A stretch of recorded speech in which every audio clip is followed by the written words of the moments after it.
Hello, everyone. Welcome back to Advanced Studio Classroom. It's May 26th. My name is Brandon, and we thank you for joining us for day 2 of this article. And back with me, I have Josh and Carolyn. Welcome back, panelists. Thanks for having me. It's good to be back. Yesterday, we talked about the Robot Geek Squad, and I want to ask our panelists, do you feel like you would consider yourself to kind of be a geek in some area? That can be used in a negative way, but it also can be used just to mean you really know a lot about a subject. And maybe you consider yourself to be sort of a geek in a certain area. I don't know. Josh, how about you? Well, this is kind of a strange term because certainly people do use it in a very negative sense. Yeah. And they use it as an insult, so you have to be a little bit careful about that. But people also kind of use it instead of a description, but also as an action, right? Yeah. So we can say that we geek out about certain things. And those would be things that we usually are very interested in. Many times it would be something that involves a lot of information. It doesn't necessarily have to be scientific. It could be anything. So from comic books to movies, anything that has a lot of information or characters or history or storylines, that you can really get into and enjoy. And a lot of people will be able to remember them and discuss them at length with other people who geek out about the same things. So, I would say that for me, there's a number of things that I kind of geek out about. Computers is one of them. Certain comic book superheroes is another. Certain animated features is another. So there's a lot of things that I would geek out on. All right. Good. How about you, Carolyn? Well, I think that there are probably a lot of things from my childhood that have kind of hung around that I would definitely geek out over if I met someone who shared the same childhood interests as me. Okay, great. There's not many things I geek out over. One thing that comes to mind, though, is food. I love food, and I love to maybe talk about food. And I do, I sort of love to cook. I don't really cook that much right now, but if I have the time, I like to do that because I feel like you can be creative and put different things together. And so some things to do with food, I love talking about that, or maybe your favorite restaurant, you can recommend that. So forth. And so there's different subjects that maybe we are kind of, maybe not necessarily an expert, but we know a lot about. And so in this article, we are talking about the Robot Geek Squad, and we mentioned what the Geek Squad was referring to yesterday, the store in America called Best Buy. They have a Geek Squad, and they go out and they maybe fix your computer or whatever other gadgets that you have, that they may come and help you with that. Well, these robots are going up into space, and the intention is for them to do what, Carolyn? Well, they're hopefully going to be repairing satellites. That's the goal. Because satellites eventually will run out of fuel, parts might break, and they need to be repaired if they're going to continue to function. And we learned yesterday that if a part breaks on a satellite or it runs out of fuel, there's no way to send help, and so they're hoping that this will solve the problem. And we also learned yesterday that there's an increase for demand because there are more satellites being launched into space. So there's a lot of work to be done, and we have a lot more to talk about today. We are on page 39, so if you have your magazine, please open it up and follow along as we have our first reading. Expanding operations. The division is also developing refueling technologies and is working to eventually launch a fully robotic spacecraft that will go to a satellite in orbit and autonomously capture and refuel it. NASA's Satellite Servicing Project division is not intended to compete with the industry, but rather transfer the technology it develops to interested parties, Reed said.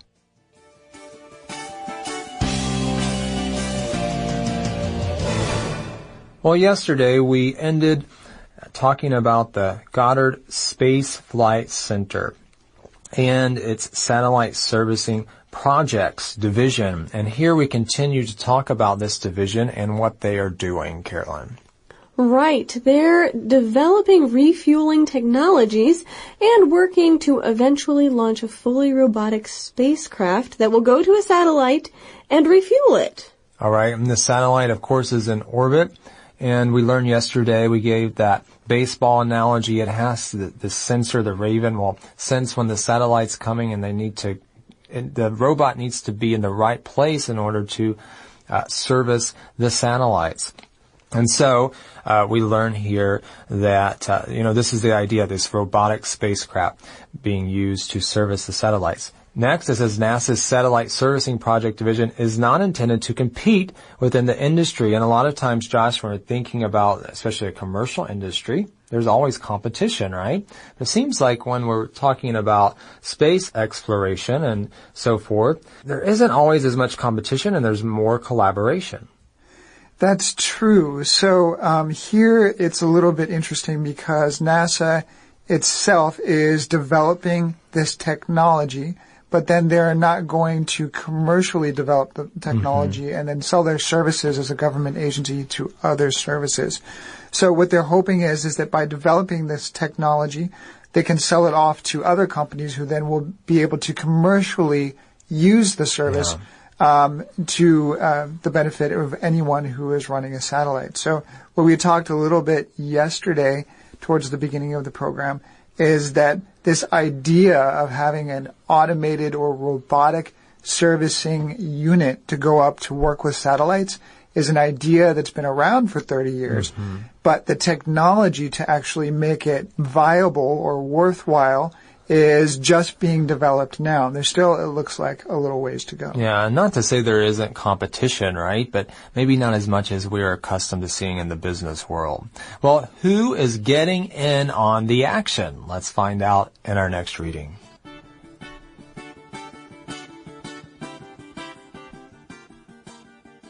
Getting in on the action.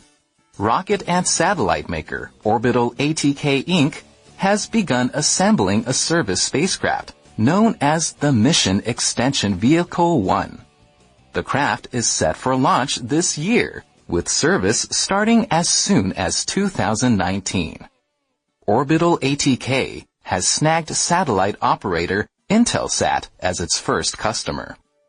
Last June, satellite and spacecraft manufacturer SSL announced a new business venture focused specifically on on-orbit satellite servicing. SSL was selected in February 2017 by the Defense Advanced Research Projects Agency, DARPA, to be its commercial partner in a program to service satellites in geosynchronous orbit. SSL will build the spacecraft and the refueling capability while DARPA provides robotic tools and software. The spacecraft will be test launched in 2021.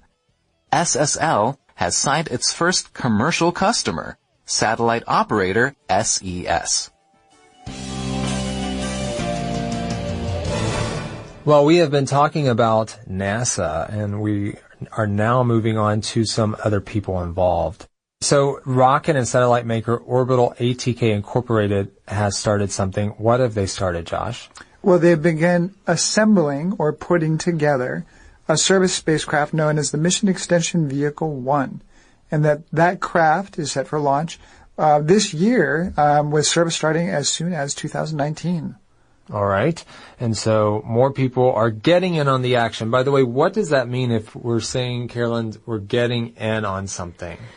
That means you're going to take part in it. To get in on something means that you're going to join in on something that's kind of already underway, but you want to get a piece of that. Right. And so these are companies. Earlier, I was trying to make sure I wasn't calling NASA a company because that is more, I guess, of an organization. But this, I guess, is the commercial side, right? Right. So Orbital ATK Inc. has already done a lot of things.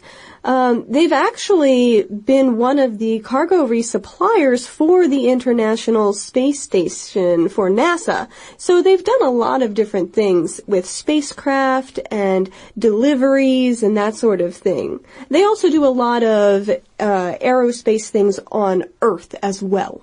All right. Good information. Well, we see here that Orbital ATK, they've done something. They've snagged satellite operator Intelsat as its first customer. And so if you snag something, we were talking about baseball yesterday, and you can snag a ball. You can snag a lot of things. What does it mean to snag something? Well, a snagged something usually means to catch something very quickly or to get caught on something. All right, and so in this case, they've grabbed this company, this satellite operator as its first customer, so I'm sure they're excited about that. And then we learn about another company, don't we? Yes, so this one is SSL, and they're a satellite and spacecraft manufacturer, and they have a new business venture that's focused specifically on on-orbit satellite servicing. All right, and of course we're talking about sending these robots up into space, and the satellites are in orbit, and so this company is getting involved with that. And this business venture, we often see that. A venture is a new activity, and sometimes, you want to start a new business, and so you have this business venture, and it's risky, isn't it? Right. Usually a venture, just think of an adventure, right? You go on an adventure. There's some risk involved. It's exciting, but you don't know what's necessarily going to happen. For businesses, you might have a business venture, and it can be uncertain what the future of your business will be. Right. So SSL, they were actually selected in February by the Defense Advanced Research Projects Agency, also known as DARPA, to be its commercial partner in a program. So this is a government agency, and so they're partnering with this commercial company, and so they're working together. And then we have this description of an orbit here. What kind of orbit is this? It's a big word there, Josh. I'm going to give that to you. Yeah, so here they're talking about DARPA and SSL working on a program to remotely service or on-orbit satellite service satellites that are in geosync or geosynchronous orbit. Yes. Good job. We don't say that word every day. No, we don't, right? So there are a number of types of orbits that you can find in space, and a geosynchronous one is one that synchronizes itself with a planet. So geo is a prefix that means planet, in this case Earth, and synchronous is sort of similar to synchronize, which means to go together at the same time with. All right, very good explanation. Well, SSL, they will build the spacecraft and the refueling capability. They're doing that part, and DARPA's doing another part. They're providing the robotic tools and the software, so we see how they are collaborating. Yeah, I don't know how many people are really familiar with DARPA.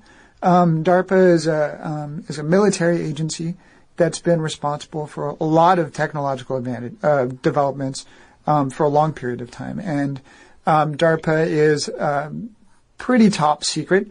Most of their advancements are designed specifically for military applications.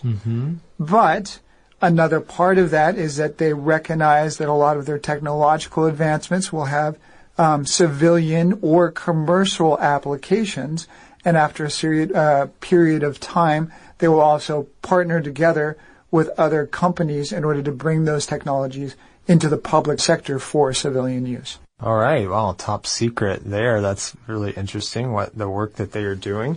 Well, here we see in line 28, the spacecraft will be test launched in 2021, and so we still have a little bit of time before that happens.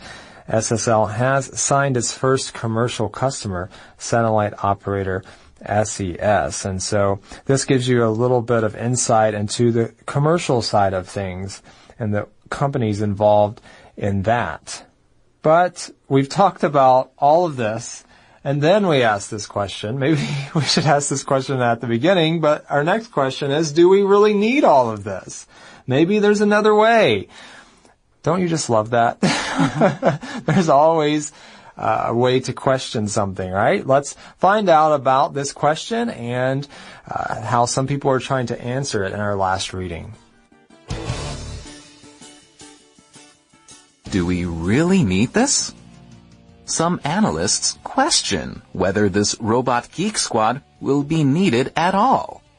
A coming boom in small, cheap satellites could replace more expensive, large satellites. Along with reduced launch costs, led by Elon Musk's SpaceX and its reusable rockets, it could be cheaper to launch several new small satellites than fix or refuel old ones. But Carissa Christensen of Bryce Space and Technology is confident there will be a need for a high and low mix of satellites. She adds that cheaper launch costs could drive more repairs. And industry officials believe orbiting robot service workers will be essential if and when humans begin assembling giant craft to explore the planets. Those far-reaching, species-changing discoveries are what gives us the passion to move forward every day with something that sounds mundane, NASA's Reed said.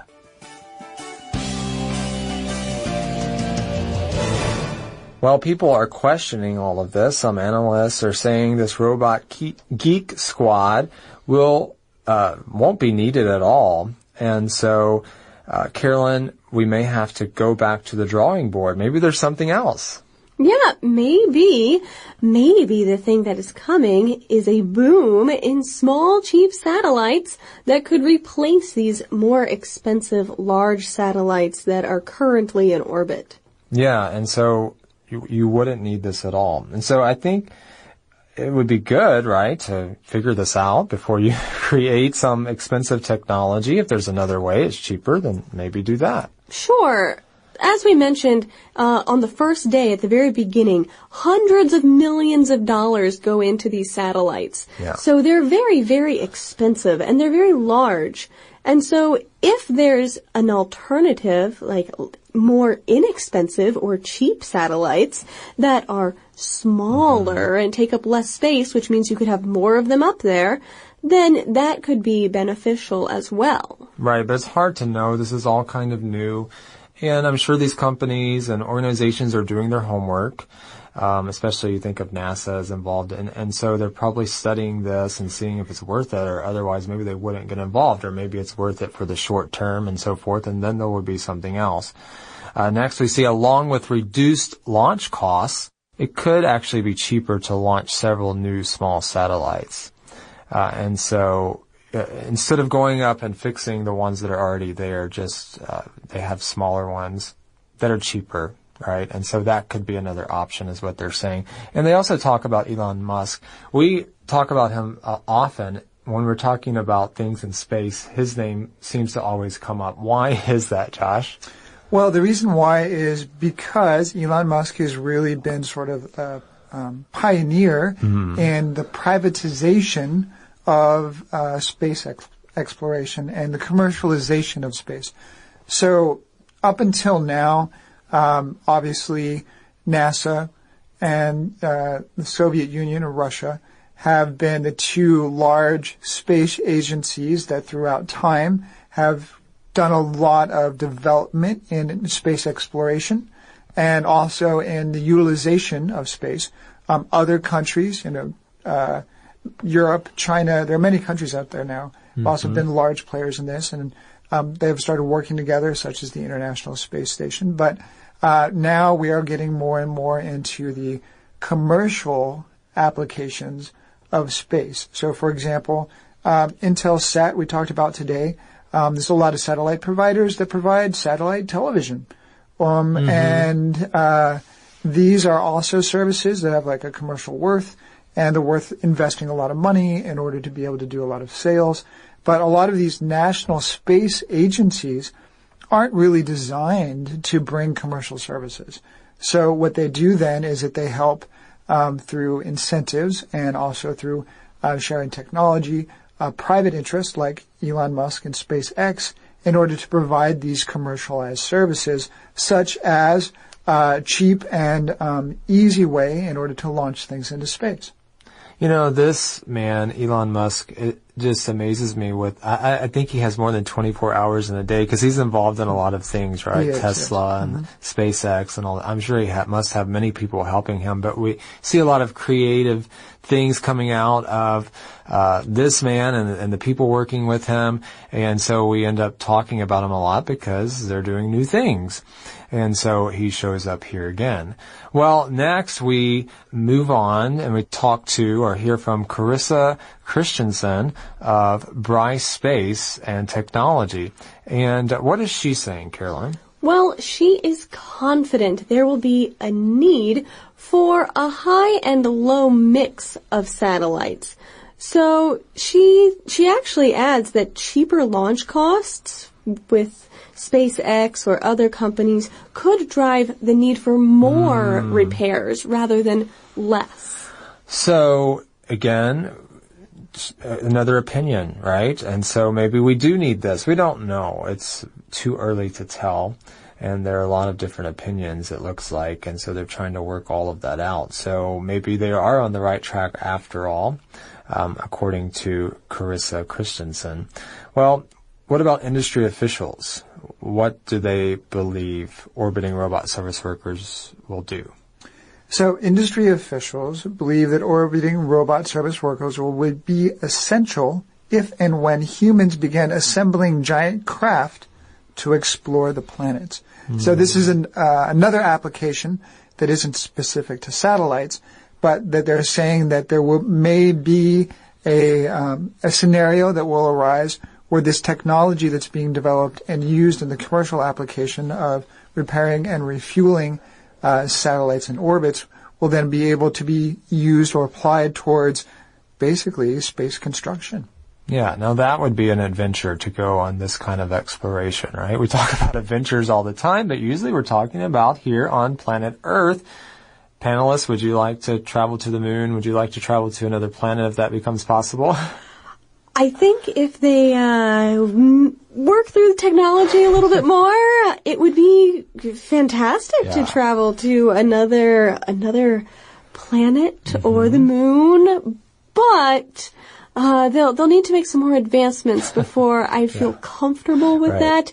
It's a very long journey as well. I don't know. I have a hard time just sitting on a plane for 12 hours, let alone a spacecraft for days and days and days. Right. Yeah, it would be a big commitment.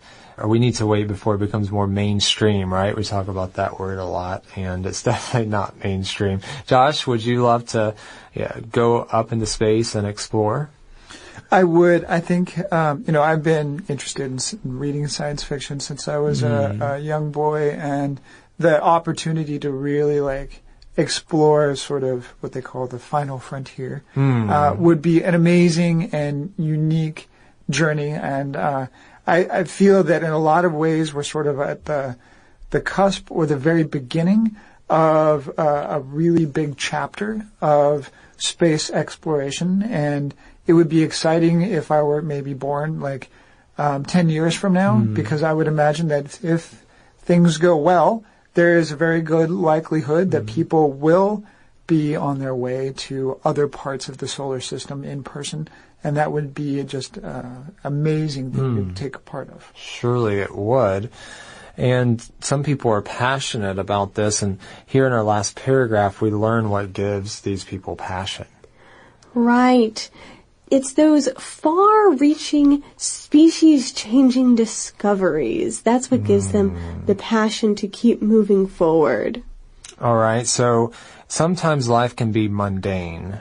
Mundane meaning very ordinary. You go to work, you go home, and then you repeat the next day, and you eat in between and sleep, so on and so forth, and maybe do a few other things. But life can be mundane. We talked about being in a rut. But you have to look beyond the mundane, right? And see the big picture. We can use this in our own lives. Maybe we are not involved in space exploration at all, but we can understand what it means to kind of live in the mundane. But the important thing is what gives us passion to move forward, right? It's really important to have passion in life, isn't it, Caroline? It is. And sometimes the thing that gives us that passion is the desire to make a new discovery, to continue to advance, to learn something new. Yeah. And what they're doing is described as far-reaching. So it goes out and out for a long distance. And that can be very literal because we're talking about space. That's true. But it could be also a little more figurative because this type of technology development could have an impact on just people as a species here and the future of what life is like for humans. Right. And so, there's a lot of work to be done with regards to these satellite servicing agents, so to speak, this robot squad that they're going up into space to service these satellites. But hey, the big picture is still that maybe one day we could explore space ourselves. And this all works together one bit at a time. But no matter what we're doing, we need to have passion, whether we're working in this industry or another industry. We don't need to focus just on those mundane, ordinary details of life. Yeah, I would say that, I think it's difficult sometimes to really understand how important this kind of exploration can be to us as a species. Probably one of the things that I think of when I think of new exploration is the new inventions that really do change the way that we are able to move through life. So just something as simple as antibiotics. Without the exploration of science, in order to develop antibiotics, it would definitely change the way that diseases really have an effect on us today. And some would say also the way that we have effects on diseases, which remains to be seen. But these sort of discoveries, this sort of need to find the new things out there that could really bring a lot of changes to our life, I think are very important to keep moving forward on. So I'm excited to see that they're working on this type of technology in order to be able to repair satellites in space and what that might lead us to in the future. All right. Well, that brings us to the end of our innovation article this month. Thanks for joining us, and we hope you will join us again next time here on Advanced Studio Classroom. Until then, this is Brandon. And Carolyn. And Josh. Saying goodbye. Goodbye. Goodbye.